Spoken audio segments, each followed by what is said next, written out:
तो मरवा में रखना चाहती है रखे, हमारी सुरक्षा जनता कर लेगी। हम सरकार को अभी चिट्ठी लिख दिए हैं कि आपको हमारी सुरक्षा का दायित्व तो नहीं है और सुरक्षा हमको नहीं चाहिए, तो आप अपनी सिक्योरिटी ले जाइए। हमारी जनता, हमको जनता के बीच रहना है। पॉलिटिकल पार्टी के जो टुच्चे लोग हैं उनको मैं आग्रह करूंगा कि भैया जब दुनिया की मदद करने की ताकत हो जाए ना, तब आप जवाब देना किसी को। जब आप एक गरीब की मदद नहीं कर सकते और आपसे एक जस्टिस नहीं हो सकता है, यदि भगवान है तो मैं उससे भी नहीं डरता। भगवान ज्यादा से ज्यादा क्या करें, हमको लेके चले जाएंगे, तो उनका दायित्व है भगवान का। क्योंकि मैं जिस पप्पू यादव को इतने दिनों से जानता हूं, मैं जानता हूं कि वो निडर निर्भीक आदमी हैं, हर वक्त मदद करने वाले नेता हैं। क्या इन धमकियों से या इस तरह की बातों से क्या डरे हैं पप्पू यादव? अच्छा एक बात बताइए जी, क्या हर बात की जवाब देना जरूरी है? क्या हमेशा ढेहा मारना जरूरी है या माथा पटकना जरूरी है? भैया यदि हम डरे होते किसी से तो बॉम्बे जाने के पहले ना हमको सारी धमकियां आई थी, कनाडा से लेके एक एक चीज, और मैंने लिखित दिया था, इन लोगों ने गंभीरता से नहीं लिया। तो वो सरकार का दायित्व है, हमको वो मरवाना चाहती है तो मरवा में रखना चाहती है रखे, हमारी सुरक्षा जनता कर लेगी। हमको आता है अपनी सुरक्षा कर। हम सरकार को अभी चिट्ठी लिख दिए हैं कि आपको हमारी सुरक्षा का दायित्व तो नहीं है और सुरक्षा हमको नहीं चाहिए, तो आप अपनी सिक्योरिटी ले जाइए। हमारी जनता, हमको जनता के बीच रहना है। जिसको मारना होगा आके मार देगा, लेकिन सवाल है कि बॉम्बे तो हम ही गए ना, इतने सारे बावजूद भी बॉम्बे हम गए, जाके मिले, मिल करके आए, काम हम कर ही रहे हैं, तो हम घर में बंद नहीं है। तो यहाँ डर अनिडर बेडर का क्या सवाल? आप जरा हमको बताइए। यहाँ यहाँ ये जो टुच्चे लोग, जो गलत लोग फालतू फालतू बात करते हैं, कहाँ से पप्पू यादव के जरा इतिहास को, कैरेक्टर को वो समझे कि मैं हर संकट और हर परिस्थितियों में 90 के पहले 84-83 से लेके आज तक मैं लोगों के बीच रहा हूँ। कभी यदि मैं बीमार पड़ा हूँ, कुछ भी हुआ तो आप हमको बताइए। तो मैं लोगों के बीच रहा हूँ, मुझे किसी के निजी लड़ाई से क्या लेना देना। वो लड़े, जो सरकार का दायित्व सरकार करे। मैं क्यों लड़ूंगा भाई किसी से?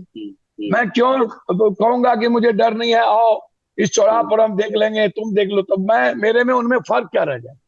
हम क्यों भैया किसी को कुछ बोलेंगे? कानून जब इतना बड़ा है, जब मैं कानून की बात करता हूँ और सो मोटो नोटिस की बात करता हूँ, तो मैं ये जो देश भर में जो फालतू फालतू बात करने वाले कुछ पॉलिटिकल पार्टी के जो टुच्चे लोग हैं उनको मैं आग्रह करूंगा कि भैया जब दुनिया की मदद करने की ताकत हो जाए ना, तब आप जवाब देना किसी को।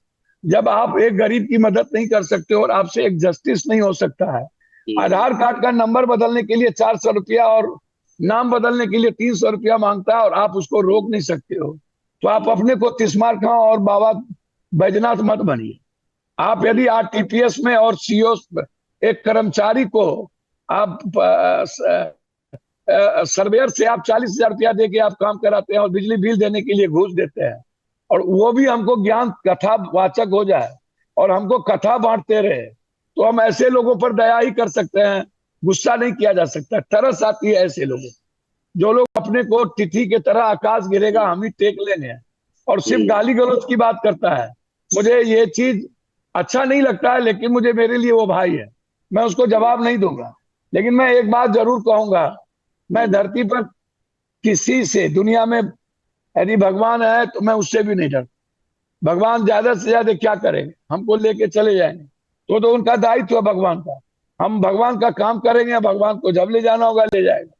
तो भैया मारने वाले से ज्यादा बचाने वाला भी तो कोई होगा। तो इसीलिए हम भगवान की बात भी करें और डरे भी, तो हम अपना काम कर रहे हैं और हमारी जिंदगी में डर नाम की चीज नहीं। जिसको मारना हो आए मारे, हम अपने कामों में लगे हुए हैं और हमें किसी की निजी जिंदगी से मतलब नहीं है। सलमान जी हो चाहे कोई जी हो, वह इस देश का नागरिक है। एक दायित्वपूर्ण बात हमें जो कहनी चाहिए थी मैंने कह दी, और आगे भी यदि इस तरह की बात होगी तो मैं अपनी बात सच्चाई के साथ रखूंगा। बस इतना ही है। और सरकार की जिम्मेदारी है, सरकार पप्पू यादव को सुरक्षा नहीं देना चाहती।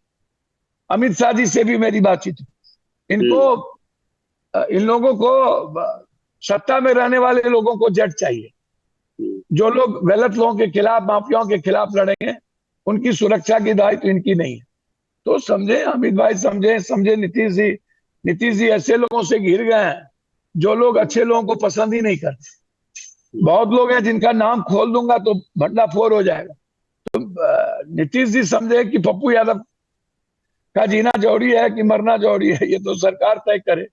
एसपी को या डीआईजी डीजी को कितना गंभीर और अगंभीर लगता है वो समझे कि इतना सुरक्षा मेरे लिए जरूरी है, तो हम हाथ जोड़ के कहेंगे अपनी सुरक्षा आप ले जाइए और आप हमें कोई चिंता नहीं।